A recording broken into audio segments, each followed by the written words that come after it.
Binueltahan ni Palace Press Officer at PCO Undersecretary Claire Castro ang mga pasaring ni Davao City Mayor Baste Duterte sa isang event ng PDP Laban. Yan ang ulat ni Carlo Candelaria.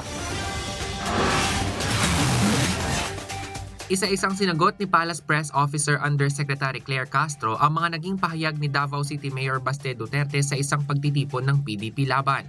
Sabi ni Mayor Baste, prioridad ng administrasyon ngayon ang pagpapatalsik sa vice-presidente para hindi ito makatakbo sa pagkapangulo sa 2028. Sabi naman ni Jose Castro, makikita ng alkalde kung ano ang mga prioridad at programa ng pamahalaan kung manonood siya ng balita at hindi madalas bumiyahe at magbakasyon.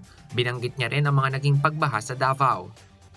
Si Mayor Baste Duterte, kagagaling lang sa bakasyon, kagagaling sa ibang bansa. Instead na unahin ang kapakanan ng mga constituents sa Davao City dahil nakakaranas sila ng pagbabaha, inuna pa talaga ang pamumulitika. Anya, hindi mandato ng Pangulo ang impeachment kundi ng Kongreso. Wala pong kinalaman ang Pangulo sa ginaganap na impeachment trial diyan po sa impeachment court.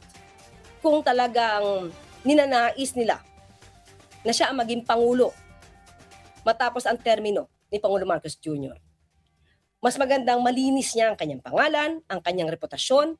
Hanggang ngayon kasi ay hindi pa napasisinungalingan ang ibang mga akusasyon patungkol sa confidential funds, pati na yung unexplained wealth. Na sa ngayon nga ay hinaharang pa ang pagbabukas ng mga importanteng dokumento. Kaugnay naman ng umano'y pagpapakulong sa mga kaalyado ng mga Duterte, sinabi ni Jose Castro na sumusunod lang ang Pangulo sa kung saan siya dadalhin ng ebidensya. Sinabi kasi ni Mayor Baste na tila nawawala na ang kalayaan nila matapos ang pagpapakulong kay Senador Dante Marcoleta. Giit ni Castro, mas magandang aralin ni Duterte ang mga ibinibintang sa mga tinutukoy niyang taong nahaharap sa kaso bago siya mang-intriga. Hindi lamang mga kaalyado ng mga Duterte ang nasasampahan ng kaso.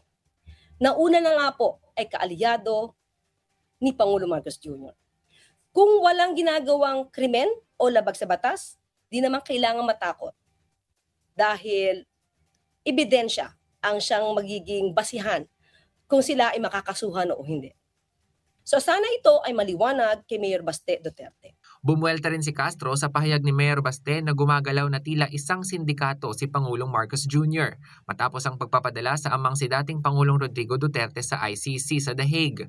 Sagot ni Jose Castro, Hindi po ba nadinig natin mismo sa tauhan ni dating Pangulong Duterte, si Colonel Espinido, na nung panahon ni dating Pangulong Duterte, ang PNP ay ginawang biggest organized crime group. So wag niya pong ipahid kay Pangulo Marcos Jr. yung ginawa ng kanyang ama nung siya ay presidente. Mayroong nagre-reward ng pera para pumatay. At yung patungkol naman sa issue ng ICC, kung paano nadala si dating Pangulong Duterte doon, hindi po ito magiging issue at hindi ito magiging problema kung wala naman pong di umano mga nabiktima. Kung wala naman din inamin ang kanyang ama na kanyang mga pinapatay. Samantala may mensahe naman si Jose Castro kay Vice President Sara Duterte. Malakas ang loob banggitin ng Vice Presidente Sara Duterte ang tungkol sa mga buhaya. Si Vice Presidente Sara Duterte ba ay nakikipag-usap sa kanyang sarili? Mas maganda na mag-reflect, isipin ano ba talaga ang records na mag-aamang Duterte. Hindi pwede magmalinis. Katulad ng ginagawa ngayon ng Vice Presidente.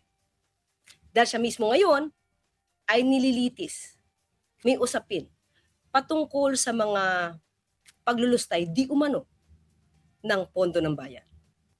Kaya hindi pwedeng magturo lang ng mga sinasabing buwaya dahil baka sa kanya maturo ang ibang mga akusasyon patungkol sa di umano mga buwaya.